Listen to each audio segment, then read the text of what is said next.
एक गुरु के दो चेले थे, दोनों ही पढ़े लिखे और विद्वान थे। दोनों में फर्क सिर्फ इतना था, एक भगवान को मानने वाला था और दूसरा भगवान को नहीं मानने वाला नास्तिक था। एक ऐसा था जहाँ पर भगवान की कथा होती थी, जहाँ सत्संग होता था, जहाँ भजन होता था, वहाँ दौड़ के चला जाता और भगवान की पूजा पाठ करने लगता।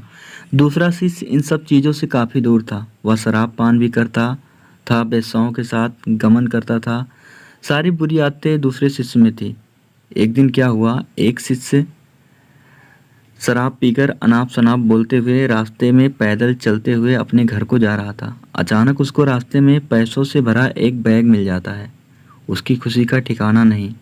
वह जोर जोर से चिल्लाते हुए सबको बताता, मुझे आज पैसों से भरी बैग की थैली मिल गई, मेरा जीवन सफल हो गया। इन पैसों से अपने जीवन की आवश्यकताओं की पूर्ति करूंगा। वहीं दूसरा मित्र मंदिर से भजन करते हुए अपने घर को जा रहा था। अचानक उसकी पैर में एक बड़ी कील चुभ जाती है, रक्त निकलने लगता है।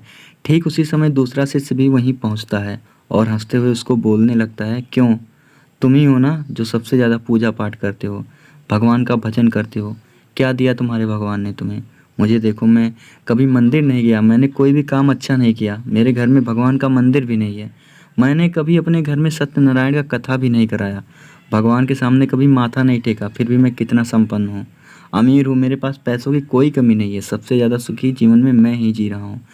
अच्छे शिष्य को उसकी बातें चुभने लगी। उसने मन ही मन विचार किया, हाँ, या तो सच बोल रहा है, मैं कितना पूजा करता हूँ, मैं कितना भगवान को याद करता हूँ, फिर भी मैं इतना दुखी हूँ, और वह कुछ नहीं करता फिर भी कितना सुखी है। इतना सोचते हुए अपने गुरु के पास जाता है और यही प्रश्न गुरु से करता है। गुरु जी मुस्कुराते हुए बोले, भगवान जो करते हैं अच्छे के लिए ही करते हैं, जिसकी जैसी योग्यता होती है उसको उसी के अनुसार फल देते हैं।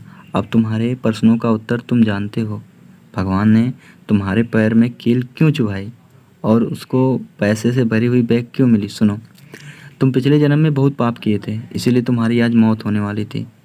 तुम बच गए क्योंकि तुम मंदिर गए थे, तुमने भगवान की पूजा की थी, यही एक कारण है कि तुम्हारी मौत ना होकर सिर्फ एक कील चुभी।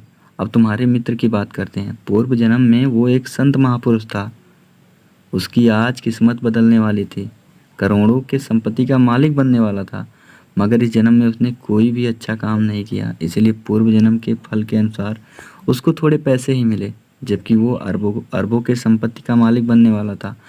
भगवान को दोष देना छोड़ दो, अपने वर्तमान के समय का सदुपयोग करो, भविष्य अपने आप सुधर जाएगा। तो गाइस, अगर आपको ये वीडियो अच्छा लगा हो तो लाइक कर दो, क्योंकि यार वीडियो बनाने में बहुत ज़्यादा मेहनत लगता है। लाइक, सब्सक्राइब और कमेंट के पैसे नहीं लगते, तो तुरंत कर दो। मिलते हैं किसी अच्छे वीडियो के साथ में, तब तक के लिए बाय बाय।